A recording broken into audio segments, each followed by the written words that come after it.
নমস্কার, টিএনও নিউজে আপনাদের স্বাগত। আমি এআই নিউজ এঙ্কার পাখি। রাজ্যে শান্তি শৃঙ্খলা বজায় থাকার জন্য রাজ্য সরকার প্রশাসন সমস্ত রকমের পদক্ষেপ নিয়ে থাকে। কোনো কারণবশত রাজ্যের কোনো প্রত্যন্ত অঞ্চলীয় সমস্যা শুরু হলে তা সমাধানের জন্য প্রশাসন সবসময় তৎপর থাকেন।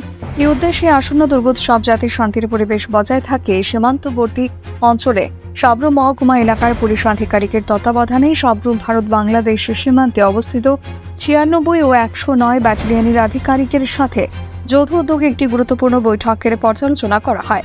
এই বৈঠকে সাবরুম মহকুমা অন্তর্গত 2টি থানার ওসি, 2 জন আউটপোস্ট ইনচার্জ অফিসার এবং গোয়েন্দা দপ্তরের আধিকারিকগণ মিলিত হয়ে সম্মিলিত একটি বৈঠক করেন। সীমান্তবর্তী অঞ্চলে অবৈধভাবে মানব পাচার, নেশা জাতীয় দ্রব্যের আমদানি রপ্তানি, কুখ্যাত চোর ও চোরের দলদের সহায়তা করার জন্য এই গুরুত্বপূর্ণ বৈঠকের আয়োজন করা হয়েছে বলে সাবরুম মহকুমা পুলিশ নিত্যানন্দ সরকার জানান। এই আয়োজনে সবাই সমস্ত আধিকারিক ও অফিসার নিজেদের অভিমত ব্যক্ত করে এক গুরুত্বপূর্ণ সিদ্ধান্ত নেন, যার একমাত্র উদ্দেশ্যই হল দুর্নীতির উৎখাত করা। ভবিষ্যতেও এইভাবে যৌথ উদ্যোগ নিয়ে সীমান্তবর্তী অঞ্চলে পেট্রোলিং করার কথা হয়েছে এবং এইসব অবৈধভাবে মানব পাচারকারীর সাথে যারা যুক্ত রয়েছে তাদের চিহ্নিত করে তাদের দল উৎখাত করার কথাকে যথেষ্টভাবে গম্ভীরতার সহিতে নেওয়া হয়েছে।